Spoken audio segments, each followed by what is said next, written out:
दिग्दर्शक महेश बनसोडे यांच्या चल हल्ला बोल या सिनेमाबाबत गेल्या 4 महिन्यांपासून सेन्सॉर बोर्ड आणि दिग्दर्शक यांच्यामध्ये कलगीतुरा चालू आहे। एवढ्यातच सेन्सॉर बोर्ड अधिकाऱ्यांनी अकलेचे तारे तोडत कोण नामदेव ढसाळ अशा आशयाची नोटीस महेश बनसोडे यांना दिली। त्या सेन्सॉर बोर्डाचे अधिकारी निरीक्षक यांना जर दलित साहित्यामध्ये आणि मराठी साहित्यातला विद्रोहाचा आयाम देणारे पद्मश्री नामदेव ढसाळ माहिती नसतील तर त्यांना त्या पदावर राहण्याचा काडी मात्र अधिकार नाही। नोटीसीमध्ये कोण नामदेव ढसाळ असे बोलत जर ढसाळांबद्दल अपमानजनक वाच्यता करत असतील तर त्यांनी मराठी आणि विद्रोही साहित्याचा अपमान केला आहे। याने महाराष्ट्रातील तमाम साहित्यिकांची मने दुखावली गेली आहेत। मराठी भाषेला विद्रोहाचा आयाम देऊन त्याला 7 समुद्रापलीकडे नेऊन उपजत मराठी रसातळातील मराठीचे दर्शन घडवून देणाऱ्या, शोषित पीडितांचा आवाज असणाऱ्या, दलित पॅन्थरचा लढा उभा करणाऱ्या, बहुआयामी व्यक्तिमत्वाचा अपमान करू पाहणाऱ्या सेन्सॉर बोर्डावर अॅट्रॉसिटी कायद्याअंतर्गत कारवाई करण्यात यावी यासाठी युवा पॅन्थर संघटनेच्या वतीने सोलापूर येथील डॉ. बाबासाहेब आंबेडकर चौक येथे पोस्टर प्रदर्शन करत आंदोलन करण्यात आले। यावेळी संघटनेचे अध्यक्ष आतिश बनसोडे, कार्याध्यक्ष आकाश चंदनशिवे, मनोज डी, प्रज्वल पीपी, रोहन सर्वगोड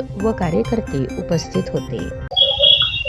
गेल्या 4 महिन्यापूर्वी चल हल्ला बोलचे दिग्दर्शक महेश बनसोडे यांनी चल हल्ला बोल या चित्रपटामध्ये जी दलित पॅन्थर आणि युवा क्रांती दलाच्या धर्तीवर चळवळीसाठी बनवलेला एक चित्रपट आहे। त्या चित्रपटामध्ये पद्मश्री नामदेव ढसाळांचं या ठिकाणी कविता घेतली आणि ती कविता सेन्सॉर बोर्डाला अश्लील वाटते, हे खरं तर लज्जास्पद आहे। ज्या सेन्सॉर बोर्डने उघडे नागडे चित्र दाखवायला या ठिकाणी कधीही लाज त्यांना वाटली नाही, परंतु मराठी भाषेला विद्रोहाचा आयाम देणाऱ्या नामदेव ढसाळांच्या कविता त्यांना अश्लील वाटतात, हे दुःखद आहे। काल मराठी भाषा दिनानिमित्त संबंध महाराष्ट्रामध्ये मराठी भाषेचे पाईक आणि मराठी भाषेला विद्रोहाचा आयाम देणारा नामदेव ढसाळ म्हणून ज्या ठिकाणी मराठी भाषेचं कौतुक या ठिकाणी महाराष्ट्रामध्ये केलं जात होतं, त्या ठिकाणी सेन्सॉर बोर्ड मध्ये बसलेल्या काही नालायक व्यक्तींनी, नॉनसेन्स व्यक्तींनी कोण नामदेव ढसाळ हा प्रश्न महेश बनसोडे यांना केला।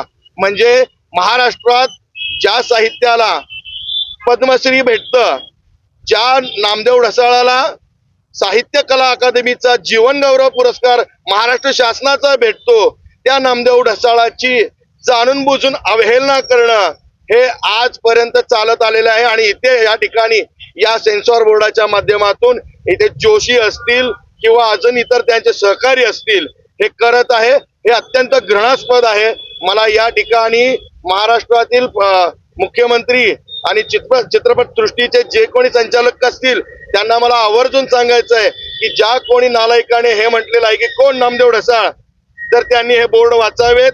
नसेल त्यांचं ज्ञान अपुरं पडत असेल तर गुगलवर जाऊन विकिपीडिया वाचावी, त्यांना कोण नामदेव ढसाळ हे समजून येईल। जर या ठिकाणी नामदेव ढसाळांबद्दल अवहेलना करणाऱ्यावर कारवाई करून त्यांना बडतर्फ करण्यात आलं नाही आणि त्यांच्यावर अॅट्रॉसिटीचा गुन्हा दाखल करण्यात आला नाही तर यापुढे सेन्सॉर बोर्डाच्या चेअरमॅनच्या तोंडाला इथली आंबेडकरी जनता असेल, इथला विद्रोही साहित्यिक असेल किंवा इथला प्रत्येक लेखक, साहित्यिक, कवी, कवयित्री असेल, हे तोंडाला काळ फासण्याशिवाय राहणार नाहीत। आणि या ठिकाणी आम्ही सोलापूरच्या वतीने हे सांगू इच्छितो की उद्याची सकाळ नामदेव ढसाळ आहे। मराठीला विद्रोहाचा आयाम देणारा नामदेव ढसाळ आहे आणि इथल्या साहित्याला 7 समुद्रापलीकडे नेणाराही नामदेव ढसाळ आहे, हे त्यांना ज्ञात असावं।